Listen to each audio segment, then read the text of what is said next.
All right. Okay, so here are the problems I identified that were the worst. This one was a 10-pointer that a lot of people missed, and I think I know why. There is a I think the main reason people miss this one is because you're adding up surfaces, and sometimes when you add up surfaces, things don't work the way you expect. Sometimes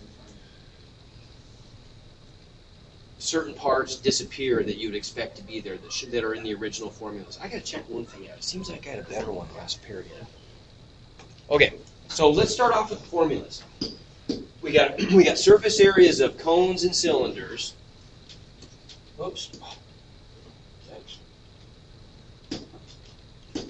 So surface area of a cone is what? Remember, you have that sheet available too. Pi r squared for the circular base, good.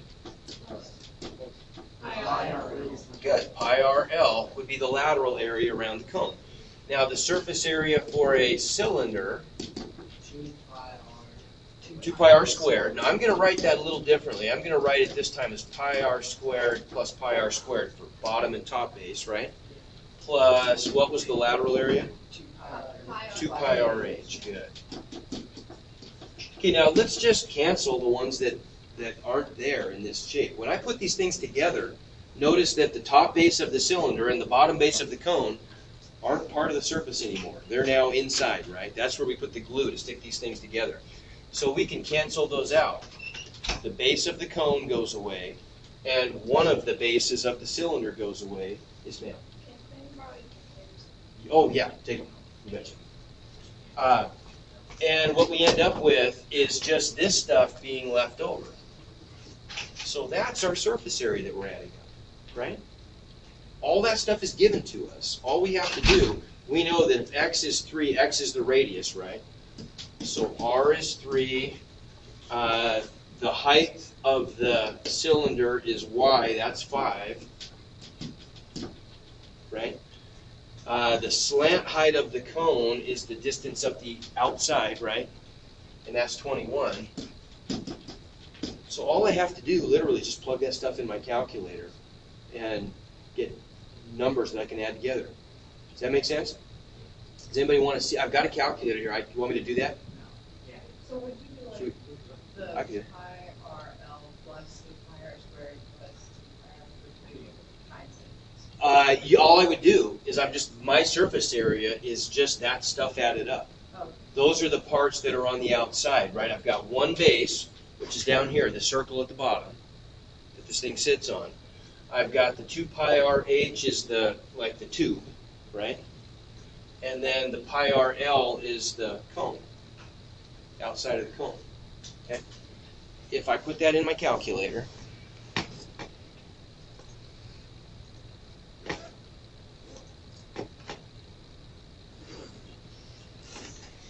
that's easy for me to do. All I have to do then is just add that stuff up. Pi r L would just look like pi times 3 times 21. So that number is that part of the area, right? Pi r squared, pi times 3 squared. So that number is the base. And then I would just add up 2 pi r h, 2 times pi times 3 times 5. Oops.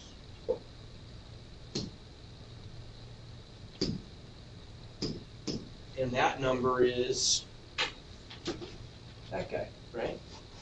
Let's add them up. I want to get all those combined, so I'm going to do him, hit enter to grab it, plus go up and highlight that term and hit enter to grab it, plus grab that one, and then just hit enter to add them all up. That's it, 320.44. Okay? No big deal. All right, so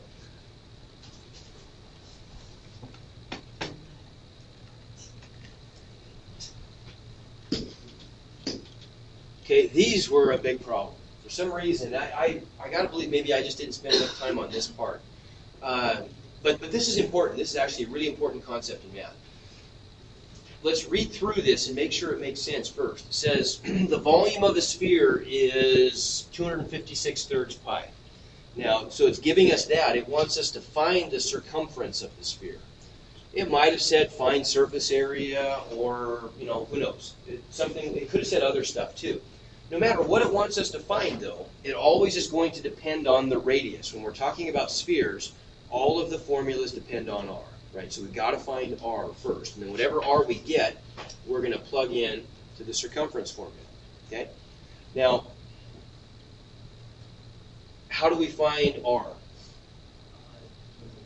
With the formula. Good. So we were given the volume of the sphere is 256 thirds pi. What is our formula for the volume of the sphere?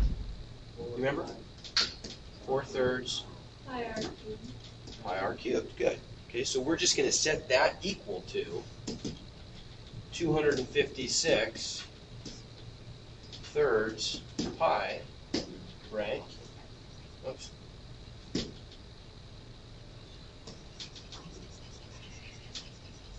And solve for r. Now, what are the steps I would go through to solve for r, to isolate r? That's what we got to get by itself. What's one thing I could do? Okay, I could multiply both sides by 3. Sure. Okay, if I multiply both sides by 3, the reason I'm doing that, same as 3 over 1, right, is to cancel the 3's. Okay, that's good, right? So after I get rid of the 3's, I've now got 4 pi r cubed equals 256 pi. Okay, now what? Divide by 4 pi, how about? Does everybody see why we're doing this? We're trying to get all that stuff away right there so I can just have the r cubed by itself, right? Okay, so if I divide both sides by 4 pi, the pi's cancel, right? And the 4's cancel over here, and I just get r cubed by itself. And on this side, I get 256 divided by 4. Well, 4 goes into 25 6 times evenly with 1 left over. 4 into 16, 4, right? So r cubed equals 64. Okay, now how do I find out what r is if r cubed is 64? Cube root. Yeah, I'm just going to cube root, aren't I? So there's 2 ways to do this. My way I always do it, I think, is a little bit shorter. I just put the number in that I'm cube rooting, and then I hit caret 1/3. Take it to the 1/3 power. That's a cube root, a 1/3 power. So it's 4. If you're more comfortable using an actual cube root, that's fine. Just push the math button to go to the math screen. And the 4th option is cube root. Right? It gives me a little template with a cube root symbol, and then it puts me right inside that. So I would just put 64 inside the cube root and hit enter. Either way, I get 4 back, right? So my radius is 4. Okay, so now we shift into the other part of the problem, which is finding circumference. Okay, but let's go back up and look at the directions again here before we proceed. Let's look real carefully. It says, find the circumference of the sphere, enter a simplified exact answer. So it cannot be a repeating decimal that I'm rounding. That's not exact. It has to be either a fraction or a terminating decimal. Let's be safer just to have a fraction, if it's a fraction. The other thing I can't do is I can't multiply by pi, because multiplying by pi is going to give me a decimal, right? If my radius is 4, what is the circumference of a circle equal to? 2 pi r. But if r is 4, my circumference is just 2 times pi times 4, right? Now I can multiply the numbers together, the 2 and the 4, and get 8 pi. But if I put pi into my calculator, if I put this into my calculator as a decimal, 8 times pi, it's going to give me back, some, 25 point something. Big long decimal, that's wrong. That's not going to be the right answer. This is exact. 8 times pi is an exact answer. but we want to just leave the pi in there because that pi symbol is exact. Pi as a decimal is not. So then in Moodle, it wants you to put your answer in terms of pi, and it says enter the pi as a lowercase p. So how would we enter this? AP. That's it. Okay? No biggie. Okay? And there's several of them like that that show up, I think, on both of the tests. Okay, we can skip that one. Same thing. If we want to, we can come back to it. We'll skip it for now. Okay, this is another one that I think I know. There's two reasons why I think people miss this one. One of them is a no big deal. One of them is a little bigger deal. One of them is a simple mistake, and one of them is a little more complicated. Okay, if we want to find the surface area of a regular cone in this case, what is our formula for surface area of a cone again? You already told me once. Pi r squared. There's the base plus pi RL. Well, first of all, what is R? Half of x, because x is the diameter, isn't it? So right away, we got to recognize that if x is 23, r is actually half of that, which would be what, 11.5? That's 23. Okay, so that's r. The other part that's a little bit tricky is finding L, right? They don't give us L, do they? They give us H. They give us the height of the cone. What we want is slant height, L. Okay? Now, the thing about slant height and height is the key ingredient to understanding how to use them is that they're always related by right triangles. So it's always a Pythagorean theorem issue, every time. If that's R, 11.5, and that's a right angle. Height is given to us as 13.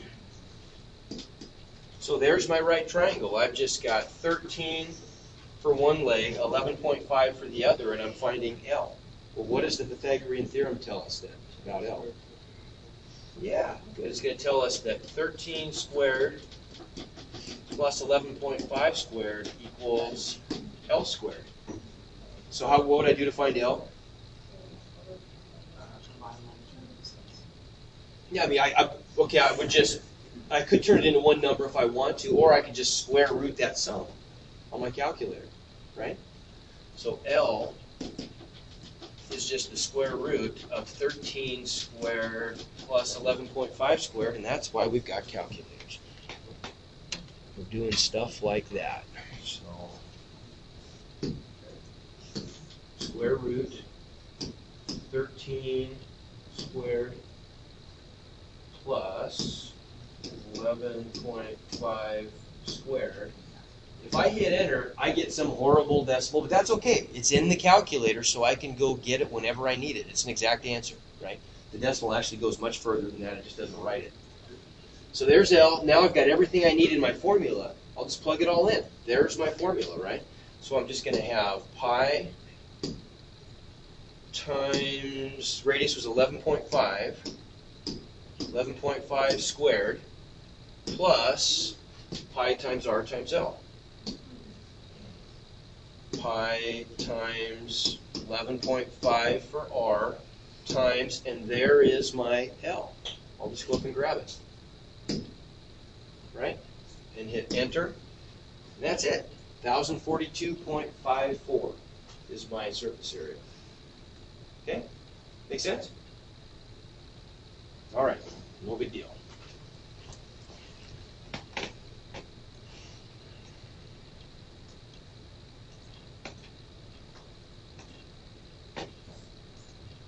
Okay, this guy. Similar, but the difference here being that this time they give us a volume and they give us one of the dimensions. They give us h, and we're supposed to find the missing dimension. These problems are always done the same way. You start with the formula, you plug in everything you're given, there'll be one unknown remaining, and you just solve for that. It's always the same process. So the formula for volume of a cone is what? Remember? Same as a cylinder, just multiplied by 1/3. 1/3 times the base, which is pi r squared, times height. Good. We know most of that. In fact, we know all that stuff except R, don't we? So we'll plug everything in. So we're going to get, for the volume, we get, excuse me, 606, 1/3 times pi r squared times h is 2. Right? All I got to do is isolate the r. H, it's down here. They snuck it in down there. Okay? There's h. Okay, so all we got to do is solve for r. Now, what are some things? Talk to me about some ways I could solve for r. You can times by 3. I could times by 3 to get rid of the 1/3. Then I could divide by 2 to get rid of the 2, and then divide by pi, right? To get the r squared by itself. That's fine. Or if I want to, I could even lump all the things that are being multiplied by r squared in one term and just divide by the whole thing if I wanted, right? I could sort of think of this as being 606 equals 1/3 times pi times 2. So that isn't that really just 2/3? Well, I'll just do it this way.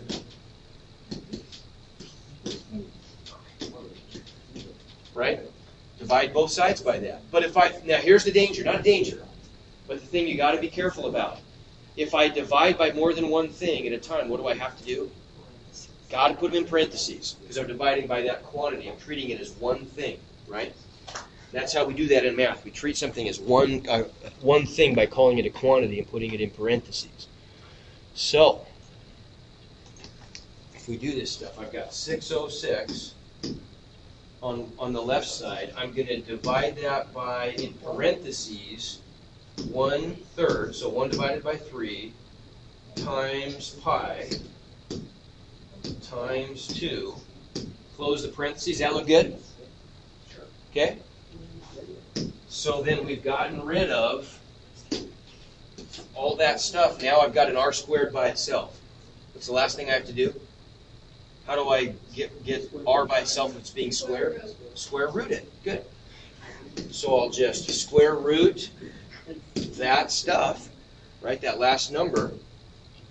So just go up and grab it. Now it's under the radical. Hit enter. Boom. We got it. 17.01 is my radius. Okay? Make sense? All right.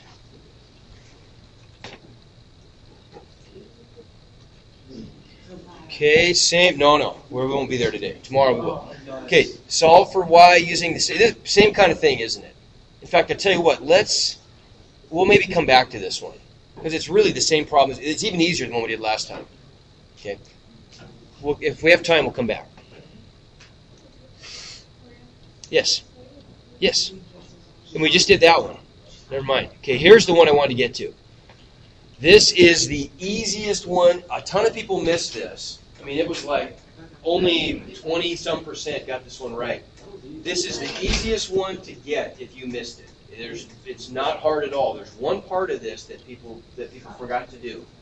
And I looked at the answers and I can see that's what happened. Let's read this problem here. Limestone blocks used to construct an ancient pyramid weigh 1.9 tons per cubic yard. Okay, so that's a volume, isn't it? Cubic yard. Find the approximate weight of the pyramid having a square base of length 245 yards and a height of 151 yards. Round your answer to the nearest ton. So what people did successfully was they found the volume. But that's not the end of it. The volume in cubic yards, we'd have to multiply that volume by 1.9 tons for every cubic yard, right? So we got to multiply by 1.9 our volume to get the weight. And that's all people forgot to do. Volume of a pyramid is just 1/3 base times height, right? Okay, and the base, we know that the base has a length of 245, so what is B? 245 squared. Yeah. If it's 245 by 245 and it's a square, it's just 245 multiplied by itself, or 245 squared, right? Height is given to us as 151. So this is just a little bit of calculator work.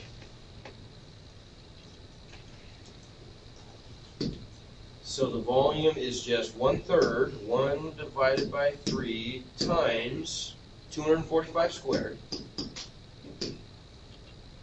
times 151. It's big. That's the volume in cubic yards. So that's something like over 3 million cubic yards in that pyramid. But if I want the weight, I got to multiply that by 1.9 tons for every cubic yard, and I get an even bigger answer.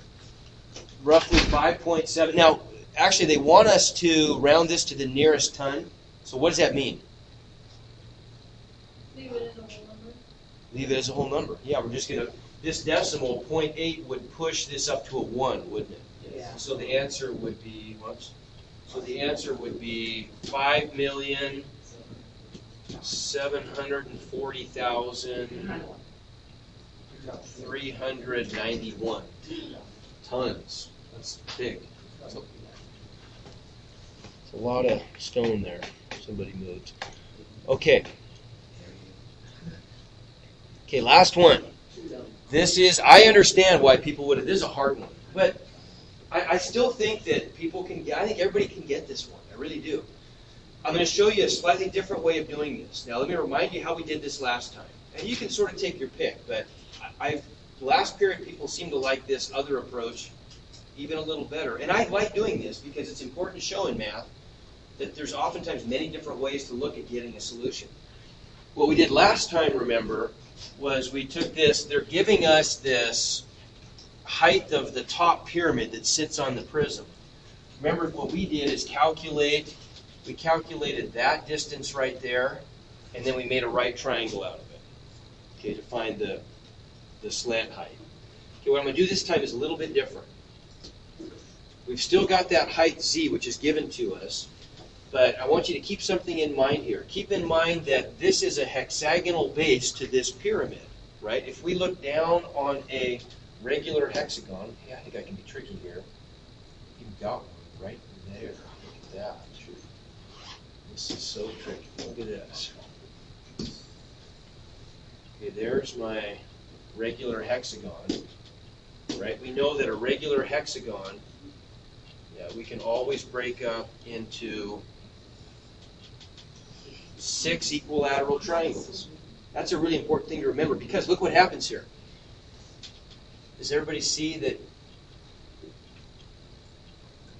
that's an equilateral triangle? Right? Okay, so what we're going to do is let's use this right triangle right here to find out the edge length of that pyramid. Okay, this distance right here. That's a pretty easy one to find. If I could find that edge length, does everybody agree?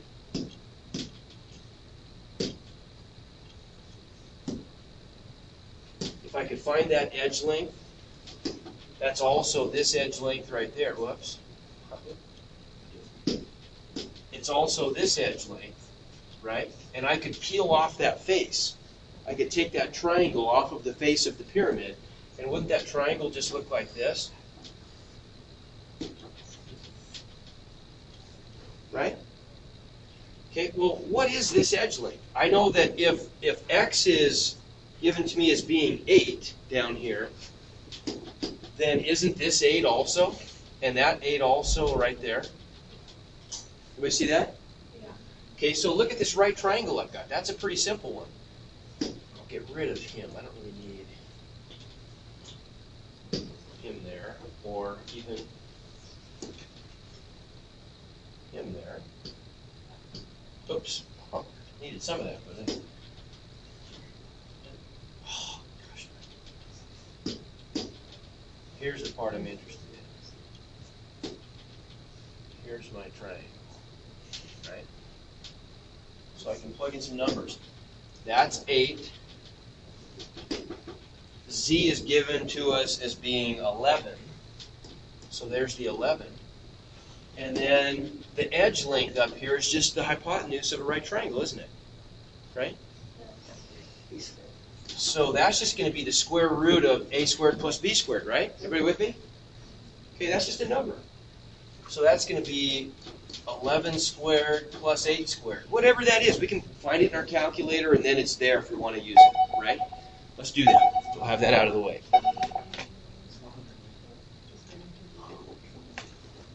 Okay, so if I do the square root of 11 squared, where's squared? Right there.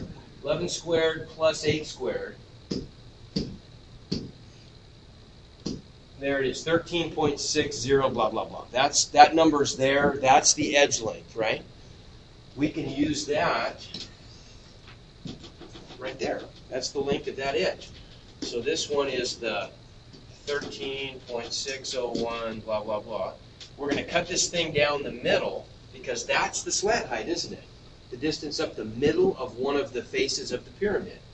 If we look up here, this is the slant height that we're looking for right there, right? So it's just the middle of that face. That's L.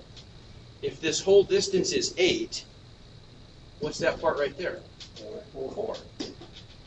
And look, we've got ourselves a little right triangle, and that's pretty easy to deal with. Right? We can see now that L squared plus 4 squared must equal 13.601 blah, blah, blah squared. It's on our calculator, right? And L squared then must just equal the square root of that. Oh, it's not square, I'm sorry, L. Let me not square root it yet. It's just going to equal this number squared. If I subtract 4 squared from both sides, I get this number squared minus 4 squared, right? Everybody with me? Okay, and then I just square root both sides.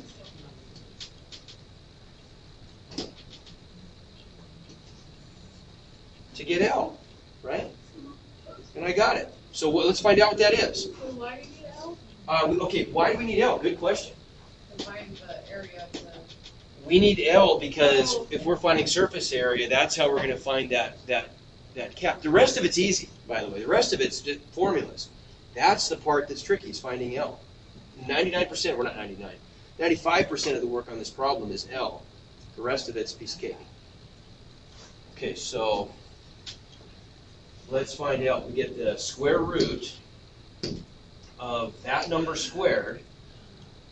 Right, so I'll go grab that guy, square it, minus 4 squared. And L is 13. How about that? When I do that stuff, I get an answer of 13. So L equals 13. We can just do our big calculation now. In fact, I'm going to get rid of all this stuff. And we'll just plug in for our formulas. Now that we know what L is, I'll write that up here.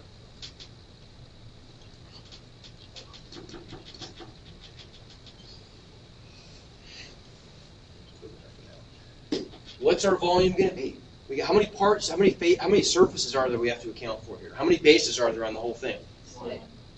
1. It's 6-sided. 1 base, right? It's a regular hexagon. So our total surface area then is going to equal a regular hexagon. There's a formula for that. 3 radical 3 over 2 times x squared. X is 8, right? So there's the surface area of the base, right? That's the base. That's the base of the whole thing. Of a hexagon? That's a hexagon, yeah. Square 3 radical 3 over 2 times x squared, but x is 8 in this case, right? So let me call that B instead of S. We'll break this up into pieces. There's the base. Then we need the lateral area of the cylinder, right? So we need like the tube part. So that part's going to be 2 pi r, perimeter times, I'm sorry, I got that messed up. Perimeter times height, right? Sorry, I was mixing this up with a cylinder, right? The lateral area of a cylinder, of a prism, gosh, it's straight. It's just perimeter times height, finally, right? Wait, to find what? To find the tube part, right? This hexagonal tube, the lateral area of the prism. Finally, I said it right.